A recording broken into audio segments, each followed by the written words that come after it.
ಪುಟ್ಟ ಪುಟ್ಟ ಮಕ್ಕಳಿಗೆ ಅಳತೆ ಮೀರಿ ಸಿಹಿ ಪದಾರ್ಥ ನೀಡೋದು ಭಾರಿ ಡೇಂಜರ್. ಹೆಚ್ಚು ಸಕ್ಕರೆ ಚಿಕ್ಕ ಮಕ್ಕಳ ದೇಹ ಸೇರಿದ್ರೆ ಮುಂದೆ ಶುಗರ್ ಫಿಕ್ಸ್ ಅನ್ನೋ ವಿಚಾರ ಗೊತ್ತಿರಲಿ. ಮಕ್ಕಳಿಗೆ ಸಿಹಿ ಪದಾರ್ಥ ಸ್ವೀಟ್ ಕ್ಯಾಂಡಿಗಳನ್ನು ನೀಡೋ ಮುನ್ನ ಯೋಚಿಸಿ. ಸಿಹಿ ಕ್ಯಾಂಡಿಗಳಿಂದ ನಿಮ್ಮ ಮಕ್ಕಳನ್ನ ದೂರವಿಡಿ. ಮಕ್ಕಳಿಗೆ ಸಿಹಿ ಪದಾರ್ಥ ನೀಡುವ ಮುನ್ನ ಯೋಚಿಸಿ. ಹೆಚ್ಚು ಸಕ್ಕರೆ ಮಕ್ಕಳ ದೇಹ ಸೇರಿದ್ರೆ ಮುಂದೆ ಶುಗರ್ ಫಿಕ್ಸ್. ಮಕ್ಕಳು ಮನೆಯಲ್ಲಿ ನಗುತ್ತಾ ತೆವಳುತ್ತಾ ತೊದಲುತ್ತಾ ಮನೆ ತುಂಬ ಓಡಾಡಿಕೊಂಡಾಗ ದೊಡ್ಡ ಹಬ್ಬವೇ ಮನೆಯಲ್ಲಿ ನೆರೆದಂತೆ ನಮಗೆ ಸಂಭ್ರಮವಾಗುತ್ತೆ. ಮಕ್ಕಳು ಮನೆಯಲ್ಲಿ ಮಾಡುವ ಆಟ ತುಂಟಾಟಗಳೆಲ್ಲವೂ ನಮ್ಮ ಮೊಬೈಲ್ ಕ್ಯಾಮೆರಾದಲ್ಲಿ ಸೆರೆಯಾಗ್ತವೆ. ಅಷ್ಟೇ ಯಾಕೆ, ಮಕ್ಕಳಿರಲವ್ವ ಮನೆ ತುಂಬ ಎಂಬ ಗಾದೆಯೇ ನಮ್ಮಲ್ಲಿದೆ. ಮಕ್ಕಳನ್ನ ಬೆಳೆಸಲು ನಾವು ಅನೇಕ ಮಾರ್ಗಗಳನ್ನ ನಮ್ಮದಾಗಿಸಿಕೊಳ್ತೇವೆ. ಅವರ ಆರೋಗ್ಯ ಕೆಡದಂತೆ ಕಾಪಾಡಲು ಹಲವು ವೈದ್ಯರ ಸಲಹೆ ಪಡೆಯುತ್ತೇವೆ. ಅವರ ಆಹಾರ ಕ್ರಮ ಹೇಗಿರಬೇಕು ಅನ್ನೋದ್ರ ಬಗ್ಗೆ ನಮಗೆ ನಾವೇ ಒಂದು ನಿರ್ಧಾರಕ್ಕೆ ಬರ್ತೇವೆ. ಆದ್ರೆ ಮನೆಯಲ್ಲಿ ಆಡುತ್ತಿದ್ದ ಮಗು ಮೊದಲ ಬಾರಿ ತಪ್ಪು ಹೆಜ್ಜೆ ಇಟ್ಟು ನಡೆಯುವುದನ್ನು ಕಲಿತಾಗ ನಾವು ಅದರ ಖುಷಿಗೆ ಮನೆಯಲ್ಲಿ ಹಲ್ವಾ ತಯಾರಿಸಿ ಮಗುವಿನ ಬಾಯಿಗೂ ಇಟ್ಟು ಸಂಭ್ರಮಿಸಿ ಬಿಡ್ತೇವೆ. ಮಗು ಊಟ ಮಾಡಲು ಇಲ್ಲವೇ ಮಾತು ಕೇಳಲು ಹಠ ಮಾಡಿದಾಗ ಅವುಗಳ ಕೈಗೆ ಮೊದಲು ಸಿಗುವುದೇ ಕ್ಯಾಂಡಿಗಳು. ಇಲ್ಲಿಯೇ ನಾವು ಮಕ್ಕಳ ಆಹಾರ ಕ್ರಮದಲ್ಲಿ ದೊಡ್ಡ ತಪ್ಪು ಹೆಜ್ಜೆಯನ್ನಿಟ್ಟು ಬಿಡುತ್ತೇವೆ. ಮಕ್ಕಳು ಅಂತ ಬಂದಾಗ ಅವರ ಆರೋಗ್ಯದ ಬಗ್ಗೆ ಹೆಚ್ಚು ಜಾಗೃತಿ ವಹಿಸುವುದು ಅಗತ್ಯವಿರುತ್ತೆ. ನಾವು ಮಕ್ಕಳನ್ನ ಮುದ್ದು ಮಾಡುವ ಭರದಲ್ಲಿ ಅವರ ಸಣ್ಣ ಸಣ್ಣ ಖುಷಿ ಸಂಭ್ರಮವನ್ನ ನೀಡಿದಾಗ ಸಂಭ್ರಮಿಸುವ ಭರದಲ್ಲಿ ನಾವು ಅವರಿಗೆ ಸಿಹಿಯನ್ನ ತಿನ್ನಿಸಿ ಖುಷಿ ಪಡ್ತೇವೆ. ಆದ್ರೆ ಈ ರೂಢಿಯನ್ನ ಮುಂದುವರಿಸೋಕು ಮುನ್ನ ಕೊಂಚ ಎಚ್ಚರಿಕೆ ಇರಲಿ. ನೀವು ಗೊತ್ತಿದ್ದೋ ಗೊತ್ತಿಲ್ಲದೆಯೋ ನಿಮ್ಮ ಮಗುವನ್ನ ಭವಿಷ್ಯದಲ್ಲಿ ಸಕ್ಕರೆ ಕಾಯಿಲೆಯ ರೋಗಿಯನ್ನಾಗಿ ಮಾಡ್ತಿದ್ದೀರಾ ಅನ್ನೋ ಅರಿವು ಇರಲಿ. ಭಾರತದಲ್ಲಿ ಈಗಾಗಲೇ ಸಕ್ಕರೆ ಕಾಯಿಲೆ ಅನ್ನೋದು ವ್ಯಾಪಕವಾಗಿ ಹರಡಿಕೊಂಡಿದೆ. ಚೀನಾದ ನಂತರ ಅತಿ ಹೆಚ್ಚು ಸಕ್ಕರೆ ಕಾಯಿಲೆಗಳನ್ನು ಹೊಂದಿರೋ ಜನರ ಸಂಖ್ಯೆ ಭಾರತದಲ್ಲೇ ಇದೆ. 7,70,00,000 ಜನರು ಎರಡನೇ ಪ್ರಕಾರ ಅಂದ್ರೆ ಟೈಪ್ 2 ಡಯಾಬಿಟಿಸ್ ಕಾಯಿಲೆಯಿಂದ ಬಳಲುತ್ತಿದ್ದಾರೆ. ಇದು ತುಂಬಾ ಆತಂಕ ಪಡುವ ವಿಷಯ. ವಿಶ್ವ ಆರೋಗ್ಯ ಸಂಸ್ಥೆ ಹೇಳುವ ಪ್ರಕಾರ ಮುಂದಿನ ದಿನಗಳಲ್ಲಿ ಅಂದ್ರೆ 2045ರ ಹೊತ್ತಿಗೆ ಭಾರತದಲ್ಲಿ ಸುಮಾರು 13 ಕೋಟಿಗೂ ಅಧಿಕ ಮಂದಿ ಸಕ್ಕರೆ ಕಾಯಿಲೆಯಿಂದ ಬಳಲುವ ಜನ ಇರಲಿದ್ದಾರೆ ಎನ್ನಲಾಗಿದೆ.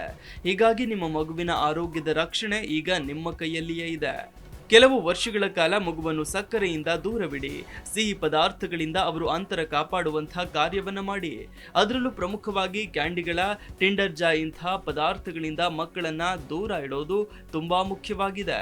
ಆರಂಭದಲ್ಲಿಯೇ ಆಹಾರ ಕ್ರಮಗಳೇ ಮಕ್ಕಳನ್ನ ಭವಿಷ್ಯದ ದಿನಗಳಲ್ಲಿ ಹೆಚ್ಚು ಆರೋಗ್ಯವಾಗಿಡ್ತವೆ. ಬಾಲ್ಯದಲ್ಲಿ ಕಲಿಯುವ ಆಹಾರ ಕ್ರಮ ಹಾಗೂ ಜೀವನ ಶೈಲಿ ಅವರ ಮುಂದಿನ ಬದುಕಿಗೆ ದೊಡ್ಡ ಬುನಾದಿ. ಬಾಲ್ಯದಲ್ಲಿ ಹೆಚ್ಚು ಹೆಚ್ಚು ಸಕ್ಕರೆ ಅಂಶ ಹೊಂದಿರುವ ಕ್ಯಾಂಡಿಗಳನ್ನು ತಿನ್ನೋದ್ರಿಂದ ಭವಿಷ್ಯದಲ್ಲಿ ನಿಮ್ಮ ಮಕ್ಕಳ ದೇಹದಲ್ಲಿ ಹೆಚ್ಚು ಹೆಚ್ಚು ಗ್ಲೂಕೋಸ್ ಬಿಡುಗಡೆಯಾಗಲು ಆರಂಭವಾಗಿ ಅವರು ಸಕ್ಕರೆ ಕಾಯಿಲೆಯ ರೋಗಿಗಳಾಗ್ತಾರೆ ಅಂತ ಮಕ್ಕಳ ತಜ್ಞರು ಎಚ್ಚರಿಸ್ತಾರೆ. ಮಕ್ಕಳಿಗೆ ಅತಿ ಹೆಚ್ಚು ಸಕ್ಕರೆ ಅಂಶವನ್ನು ಸೇವಿಸಲು ಬಿಡೋದ್ರಿಂದ ಮುಂದೆ ಭವಿಷ್ಯದಲ್ಲಿ ಅವರು ಟೈಪ್ 2 ಡಯಾಬಿಟಿಸ್ ನಿಂದ ಅಂದ್ರೆ ಸೆಕೆಂಡ್ ಟೈಪ್ ಆಫ್ ಶುಗರ್ ನಿಂದ ಬಳಲುವ ಸಾಧ್ಯತೆ ಹೆಚ್ಚು. ಮಕ್ಕಳಿಗೆ ತೀರಾ ಮಿತವಾದ ಸಿಹಿ ಪದಾರ್ಥಗಳನ್ನು ನೀಡೋದ್ರಿಂದ ಈಗಿನಿಂದಲೇ ಅವರ ರಕ್ತದ ಸಕ್ಕರೆ ಕಾಯಿಲೆಯನ್ನ ತಡೆಯಲು ಸಾಧ್ಯವಾಗುತ್ತೆ. ಇನ್ನು ಅವರ ಎನರ್ಜಿ ಲೆವೆಲ್ ಹೆಚ್ಚುತ್ತೆ. ಸಕ್ಕರೆ ಕಾಯಿಲೆ ಹಾಗೂ ಮೆಟಬಾಲಿಕ್ ಡಿಸಾರ್ಡರ್ ನಂತಹ ಅಪಾಯದಿಂದ ಅವರನ್ನು ರಕ್ಷಿಸಲು ಸಾಧ್ಯವಾಗುತ್ತೆ. ಸಕ್ಕರೆಯ ಅಂಶವಿರುವ ಆಹಾರವನ್ನ ನೀವು ಮಕ್ಕಳಿಗೆ ನೀಡೋದ್ರಿಂದ ಈಗಾಗಲೇ ಹೇಳಿದಂತೆ ಸಕ್ಕರೆ ಕಾಯಿಲೆ ಬರೋ ಸಾಧ್ಯತೆ ಹೆಚ್ಚು. ಅದರ ಜೊತೆಗೆ ದಂತಕ್ಕೆ ಸಂಬಂಧಿಸಿದ ಕಾಯಿಲೆಗಳು ಕೂಡ ಬರ್ತವೆ.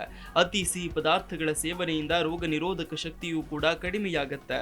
ಅವರ ನಡವಳಿಕೆ ಹಾಗೂ ನೆನಪಿನ ಶಕ್ತಿಯ ಮೇಲೆಯೂ ಕೂಡ ಇದು ಪ್ರಭಾವ ಬೀರೋ ಸಾಧ್ಯತೆ ಹೆಚ್ಚು.